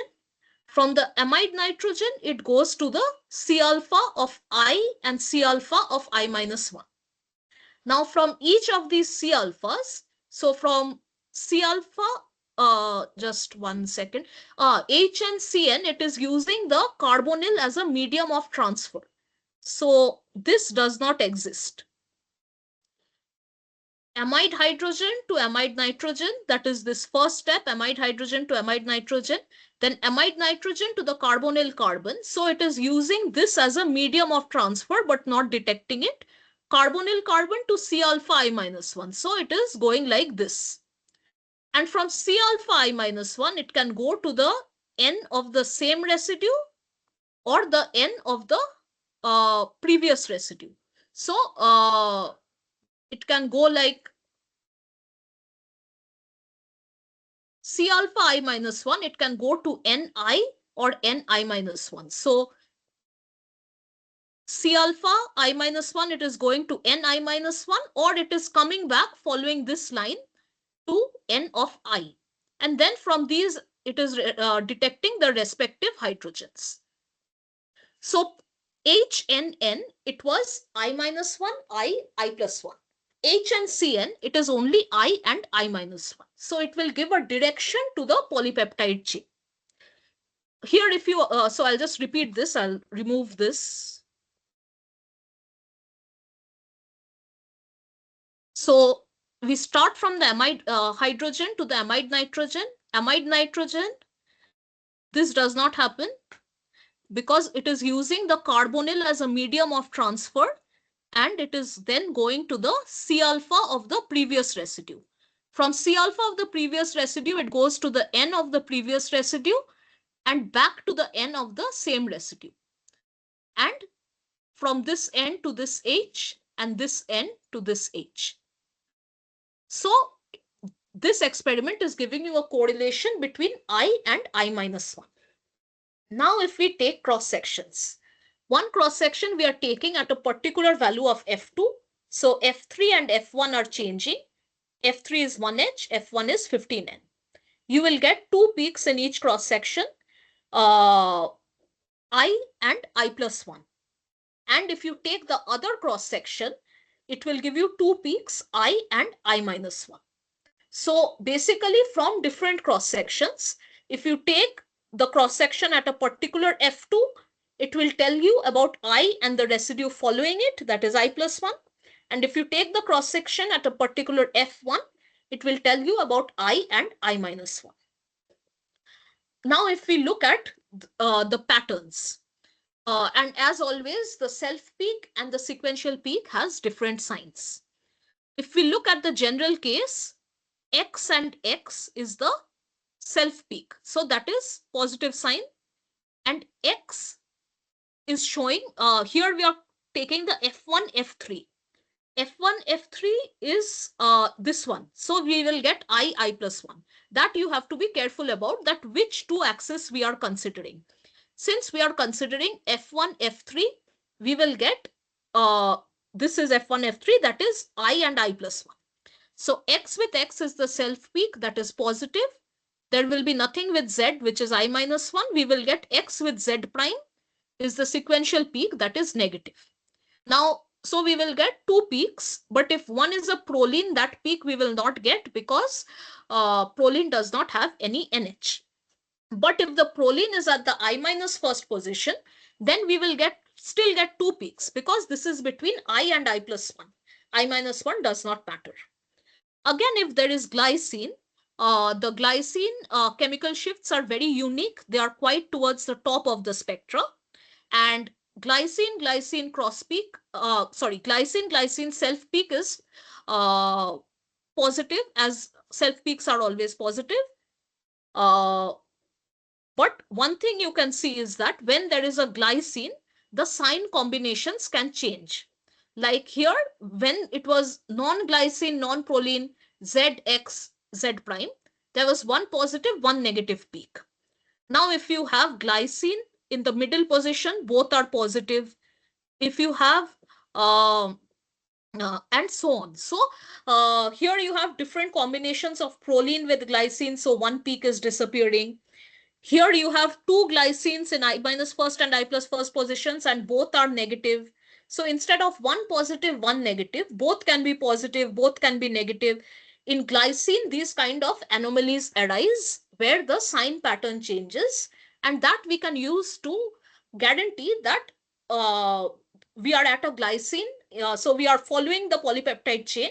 And whenever we arrive at a glycine, the sign pattern will change like this. So here an example is shown of both HNCN and HNN. So basically, how we do this is that the HNCN, suppose we are looking at the first peak. The black is say positive and the red, one second.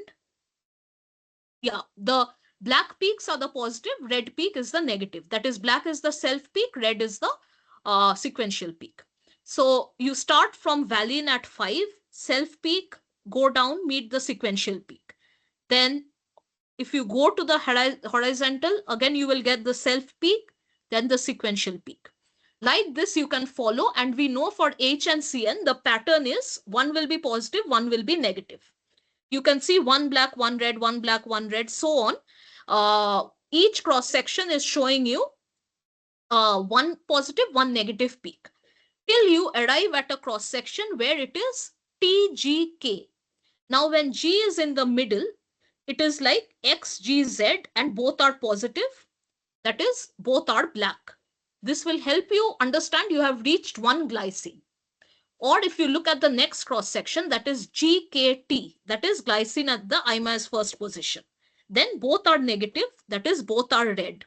So the sign combination is changing from plus minus, that is one black, one red, to either both plus or both minus, and that will help you understand you have reached a glycine in the sequence. Similar is the case for HNN. HNN, the pattern was one positive, two negative peaks. That is what you have, one positive, that is black, two negative, that is red, for each cross section. But suddenly you will reach a cross section where it is TGK, which is like this, XGZ, where it will be two negatives and one positive. That is your, but here the pattern will change. Normally the pattern is that, here the pattern will change. That is, you can see whenever a glycine is involved, it is, you are getting different kind of patterns. So let us give more importance to the GKT cross section. That is, here there will be two positives and one negative. So two black and one red. So that is helping you differentiate between the different patterns. Uh, uh, that is helping you. So whenever there is a break in the pattern, it is supposed to be one positive, two negative, one positive, two negative. Everywhere it is that, except here suddenly there is two positive, one negative. That means we will understand that while walking through the polypeptide, we have arrived at a glycine. And that can act as a checkpoint when we are uh, designating the polypeptide sequence. So that is the advantage of glycine, that when you are decoding a polypeptide sequence, encountering a glycine will lead to a difference in the sign pattern compared to the general tripeptide. Now we will look at some questions based on the concepts we have seen so far. One question is, this is about the dynamic NMR. It is asking that a proton exchanges between two sites A and B. The proton chemical shift difference between the two sites is 1000 Hertz. The two lines will get broadened when? As always, I'll give you some time to figure it out, and then I'll discuss the answer.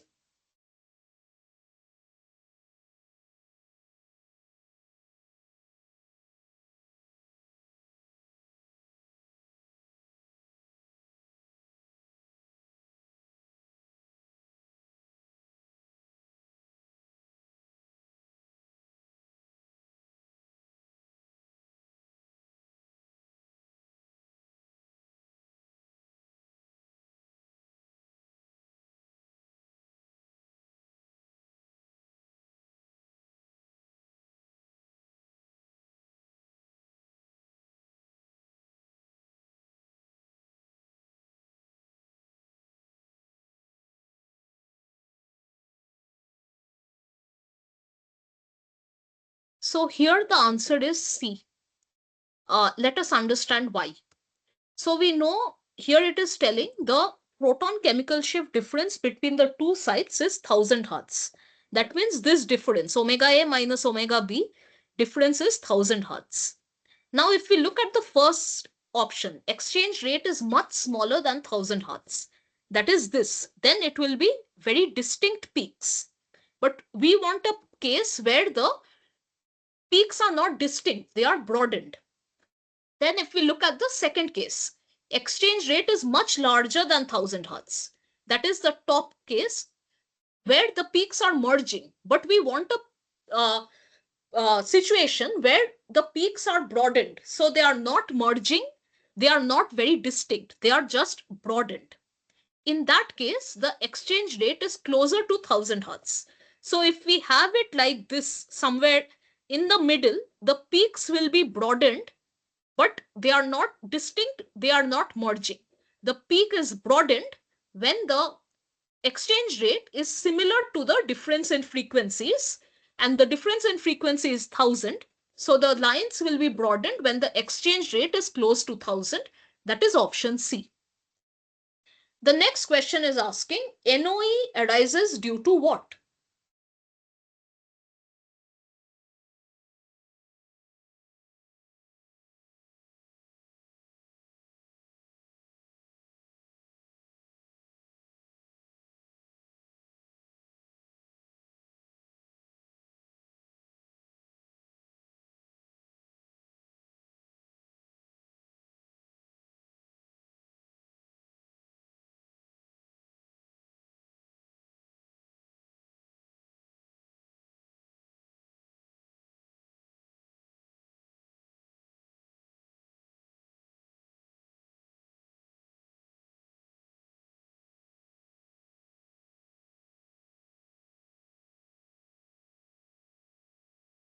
So here the answer is dipolar coupling.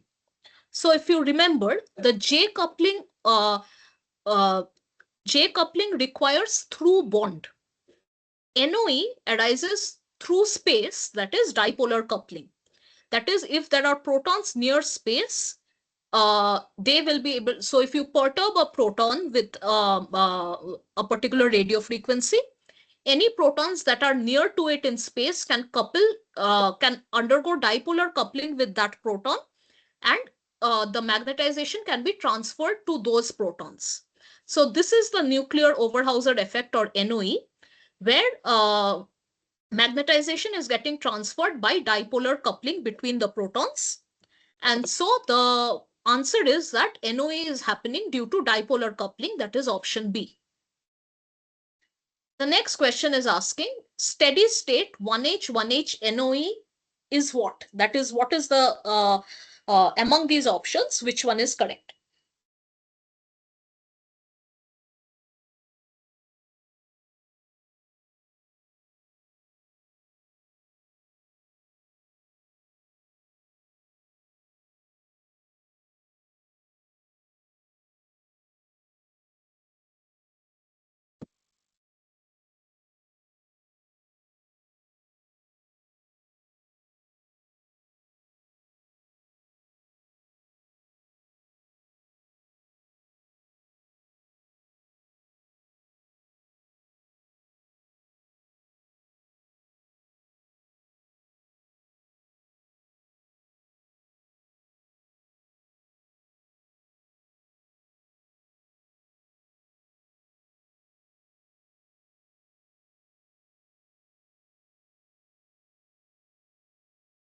So here the answer is B.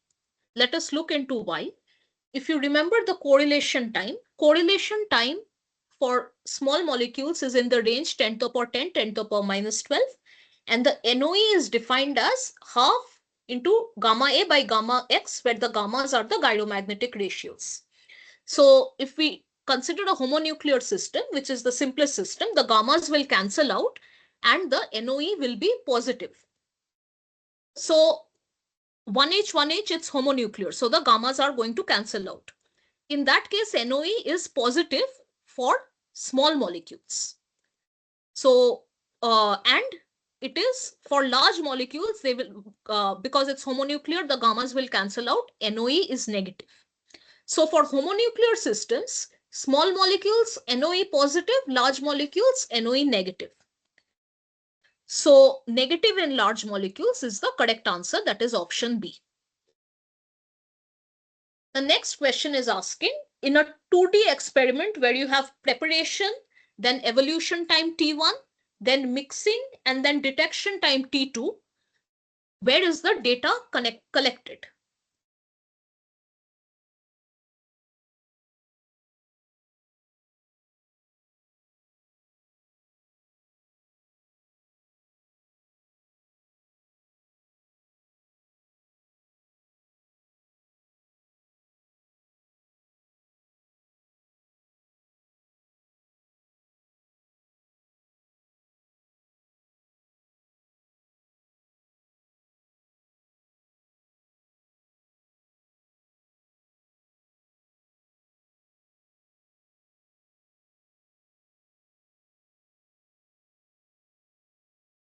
So here the answer is along T2 axis only. If you remember the 2D experiment, there is a preparation time, evolution time, then mixing time, and detection time T2. And the data is only collected along T2. So the correct answer is option A, that is T2 axis. The next question is asking, in a 2D cozy spectra, cross peaks are seen between what?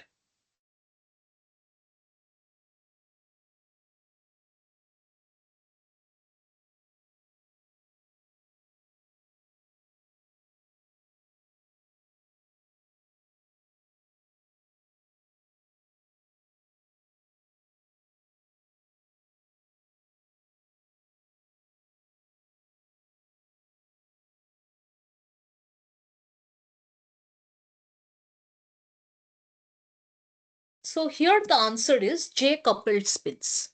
So cozy, we have already talked about. The 3J coupling is shown by the cozy. So NH with H alpha is 3 bonds, 1, 2, and 3. So this 2 will show a cross peak in cozy. Then H alpha with H beta, then H beta with the 2H gammas. So the 3 bond protons that are connected by 3 bond coupling, they will be observed in cozy.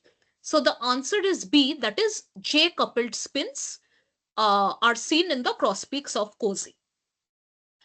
In the same vein, in 2D cozy spectra, the cross peaks are seen, which is the correct option.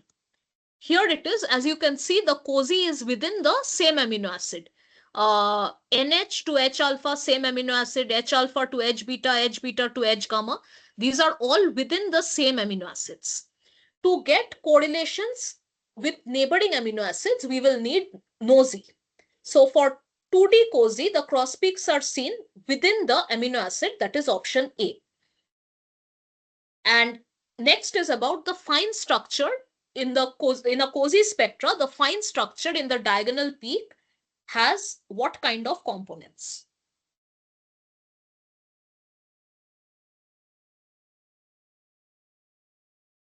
And here the answer, if you remember, the fine structure of the diagonal peaks, they had in phase dispersive signal, and that is why the line shape is very bad, and so the J cannot be calculated from this. And for the cross peaks, they had anti-phase absorptive signals. This was a disadvantage of cozy, that there are anti-phase signals, and so if the J value is small, they can cancel out. The question is about the fine structure in the diagonal peak, that is in phase dispersive, that is option C. And the next question is asking about a linear 3-spin system, which is active and which is passive coupling. So if you remember in the cross peak, so the peak we are looking at between A and M, that coupling is the active coupling. So JAM is the active coupling, that is option C. So basically, these are concepts we have already discussed in this class, and I've just covered some questions on these concepts. So I'll just end the class here. And as always, the recording is being saved. It will be shared with everyone. And the next class will be on the coming Tuesday.